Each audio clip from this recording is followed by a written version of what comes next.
Oke. Saya mau bicara tentang hal yang belakangan ini mengusik hidup saya. Kalau anda yang ada di sini semua pernah tahu nggak fenomena musik atau lagu diciptakan sama anak band nggak enak tapi diputar terus di radio sampai anda hafal, ya, sampai anda kemana-mana nyanyi padahal tuh lagu nggak enak. Nah, ya itu ya. Itu kan karena terus disuguhin, terus mau suka nggak suka, lama-lama anda nyanyi. Begitu anda nyanyi terus anda mikir, ngapain gue nyanyi lagu beginian, ya pernah? Nah, ya. Nah itu terjadi kalau itu disebutnya dengar earworm. Earworm itu artinya kayak cacing kuping gitu. Jadi dia masuk terus ke kuping kita sampai kita akhirnya mau nggak mau mendengarkan lalu mengikuti hal tersebut. Nah ada lagi yang namanya eyeworm. Eyeworm ini apa yang kita lihat? Ya ada dua hal sini. Yang pertama adalah Instagram saya. Instagram saya itu sekarang kalau saya larinya search mau nyari sesuatu keluarnya cuma Raffi Ahmad sama Ayu Ting Ting terus tiap hari. Saya nggak ngerti gitu loh ya. Boleh nggak follower saya tolong jangan nge-like foto-foto mereka, tapi nge-like Brad Pitt sama Angelina Jolie. Tolong. Karena keluar di search saya itu tiap hari ya.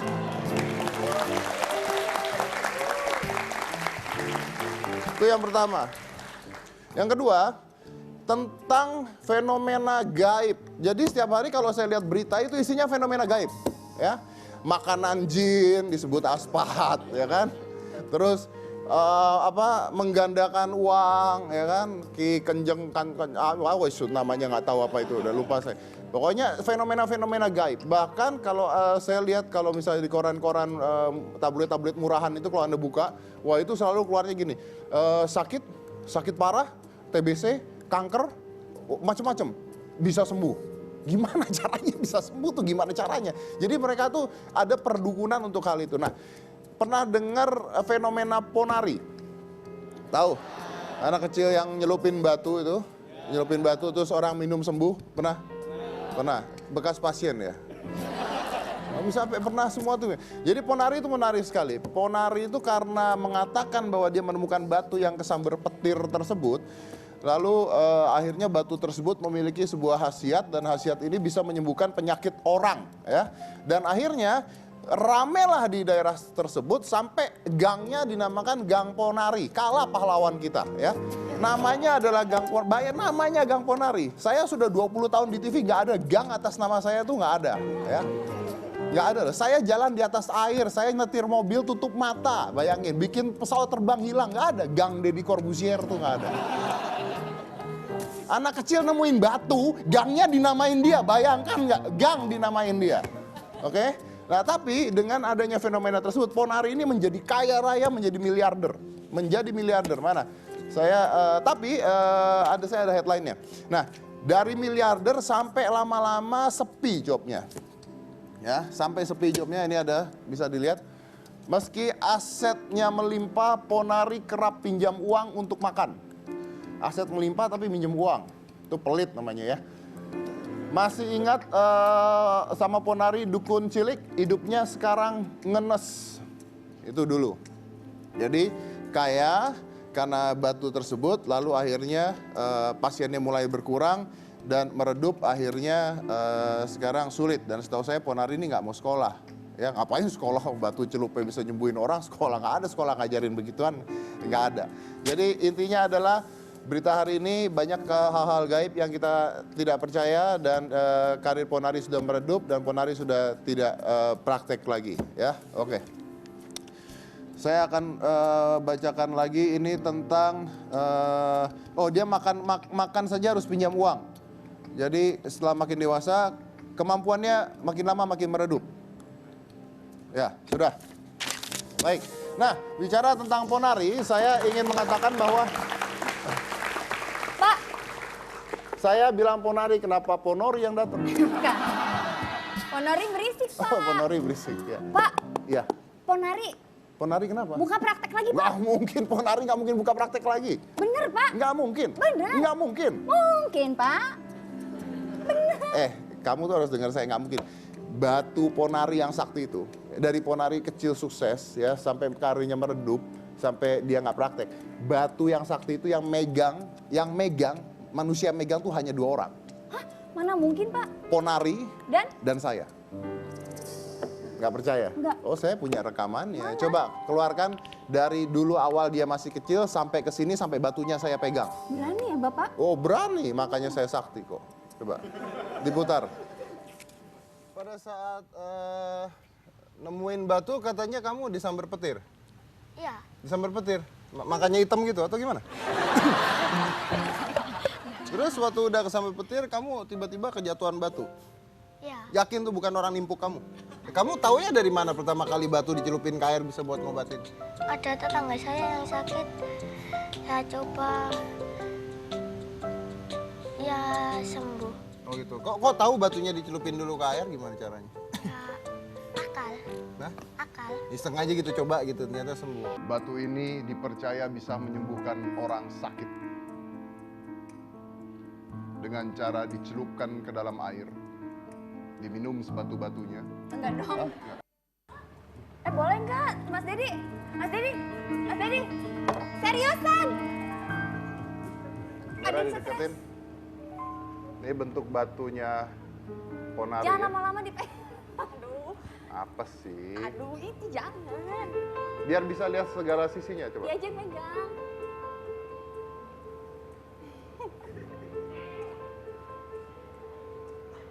Kayak batu ya?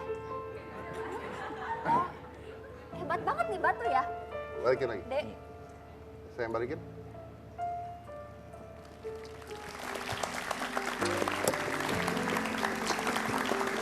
Itu batu selain Ponari itu Deddy Corbuzier yang sebenarnya megang. nggak boleh ada yang pegang, tapi Iya, Bapak pegang. saya megang. Oke, saya catat ya Pak ya. Anda nyatat apa? Itu batu yang pegang selain Ponari, Bapak juga. Masa batu megang batu? Pegang. Ya, jadi intinya kesaktiannya sudah pindah ke saya. Oke, Tadi Pak. katanya Ponari. Kebetulan Ponarinya sudah hadir di sini, Bapak mau terima sekarang? Oh boleh. Sudah gede ya? Mungkin batunya lebih besar ya hari ini ya. Oke Oh silakan. bisa ya Pak. Oke, untuk Ponari silakan masuk. Ponari. Apa? Udah besar ya, silakan duduk. Silakan duduk. Oke. Apa kabar ya? Api-api wae. Wis, kamu mukanya mirip Joshua Suherman ya? Masa? Iya kan sama kerjanya di obo-obo, airnya di obo-obo. Itu kan musik.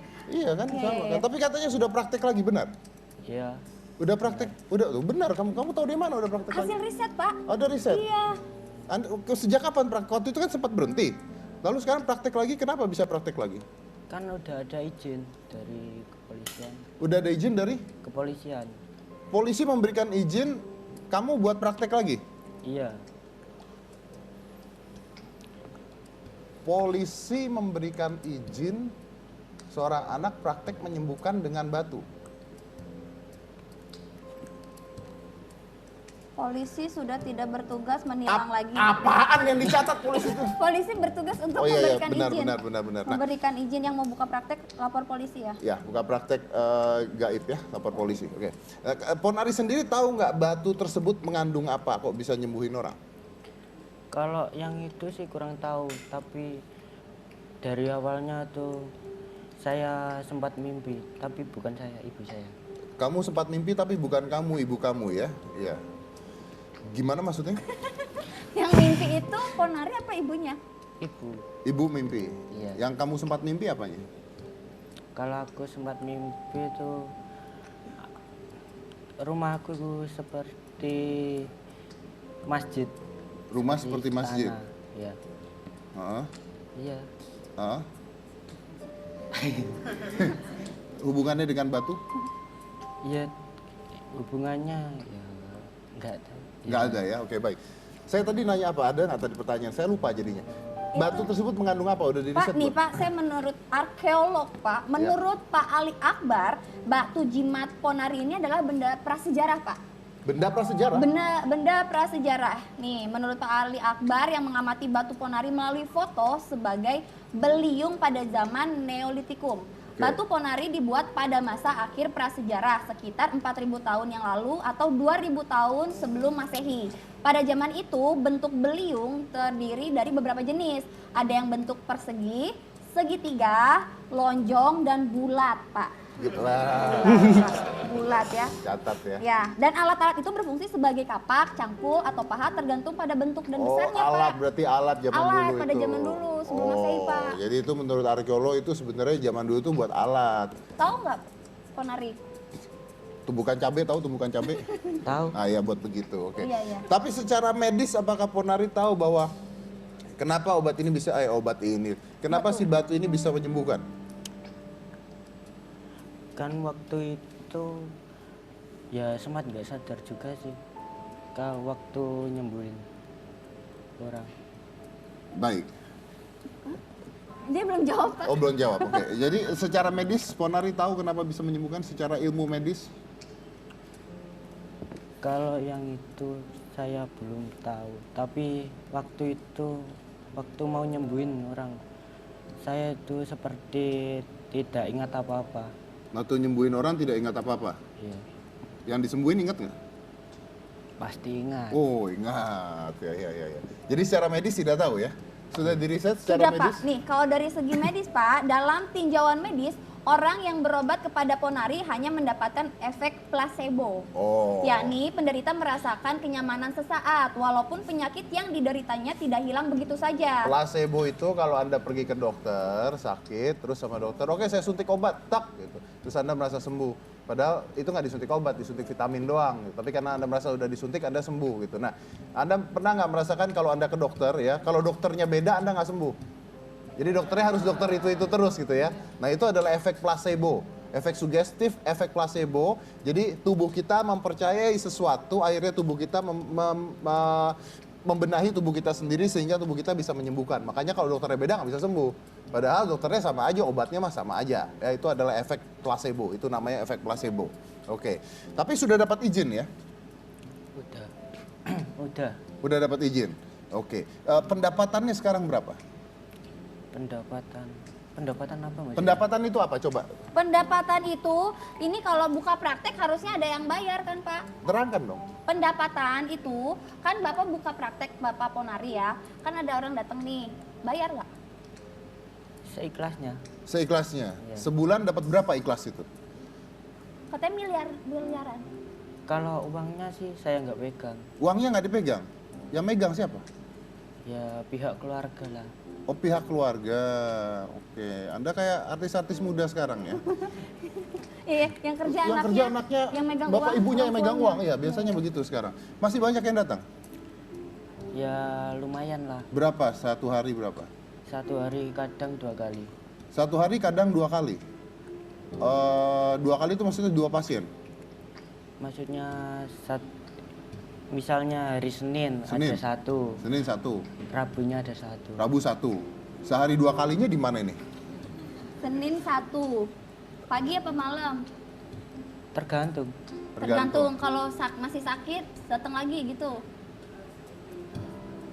Ya. Oke, tapi batunya mengandung apa kita tahu nggak? Tahu, Pak, ini aduh, Atau maksudnya hasil yang ditemukan, Pak, sangat mengejutkan. apa itu? Air hasil rendaman batu petir ternyata mengandung butiran-butiran kristal dengan ukuran 1,7 mikron sampai 1,8 mikron. Sedangkan air yang tidak direndam batu petir Ponari yang tidak ditemukan kristal sama sekali, kristal-kristal inilah yang diperkirakan dapat menyembuhkan penyakit. Tetapi Dinas Kesehatan Jatim belum dapat memastikan apakah kristal ini yang menjadi faktor penyembuhan atau masih ada faktor-faktor lain, Pak. Oh, ada kristal. Ada kristalnya, itu yang bisa menyebabkan kesembuhan katanya. Oh, berapa mikron? 1,7 mikron sampai 1,8 mikron, Mikron Pak. itu apa? Mikron itu apa ya, Pak ya? Ya. Mikron itu apa? Kok kamu catat mikron itu apa? Nanti saya cari. Oh, nanti Anda cari ya. Jadi Mikron itu air itu ada mikron ya. Kalau dimasukkan sesuatu apapun yang masuk ke air itu menciptakan sebuah efek mikronisasi, ada mikronnya gitu ya. Termasuk bakteri tangan yang masuk ke dalam juga ya. Pada saat masukin batu itu cuci tangan dulu nggak? Pernah Ya. habis pup terus masukin? Ih, Bapak ngomong Nggak Anda pernah. tidak pernah pup? Ya pernah Pernah. Nah, kalau pasiennya datang Anda lagi pup gimana? nunggu lah. Yang nunggu siapa? Pupnya? Pasiennya. Pasiennya yang nunggu ya? Oke, baik. Nah, terakhir kali ada di catatan nggak Ponari ini tidak sekolah pada waktu itu? di sini Ya belum kan? ada catatan. Nah, oh ya, Pak. berarti Ponari itu katanya pada saat itu malas sekolah tapi mau masuk tentara, betul ya? Bener. Benar. Gimana sekarang? Sudah jadi tentara, pangkatnya apa? Belum. Oh belum, tapi sudah sekolah. Pernah sekolah Pernah sekolah ya, pernah sekolah. Pernah sekolahnya di mana itu? di MTS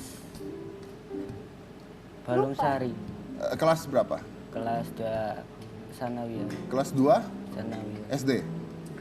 Dua sanawiyah. Masih sekolah sekarang? Enggak, Kenapa tidak sekolah? karena kebesaran. Karena kebesaran. Catat, kalau udah kebesaran nggak boleh Kalau sekolah. udah kebesaran nggak boleh nggak sekolah. Nah, kamu gimana caranya mau jadi tentara tapi nggak sekolah? Tapi kepengen jadi tentara. Ya kok muluk-muluk. Loh, Pasti Oh, iya, diri bener. hati sendiri. Rencananya kan mau cari paket nerusin ke SMA. oh nyari paket terus SMA terus mau masuk ke tentara. Ya, Oke, kapan itu rencananya? ya belum tahu sih. Kan masih pikir-pikir dulu. Masih pikir-pikir. Tapi intinya kamu sudah buka praktek lagi ya? Iya. Oke, baik. Baik, terima kasih Ponari untuk kehadirannya di sini. Terima kasih. Bagi Anda saya tidak bisa, kami tidak bisa menghakimi siapapun. Bagi Anda yang percaya pada hal tersebut dan Anda merasa sakit, silahkan datang ke Ponari ya. Ya, bagi Anda yang ya kan kadang-kadang begitu ya, putus cinta dukun bertindak gitu ya. Putus cinta pelet. Kalau lu jelek mah jelek aja ya, nggak usah ke dukun-dukun ya. Bagi Anda percaya silakan, bagi Anda tidak percaya mungkin kita bisa berpikir lagi dengan logika. Jangan mana-mana, tetap di Hitam Putih.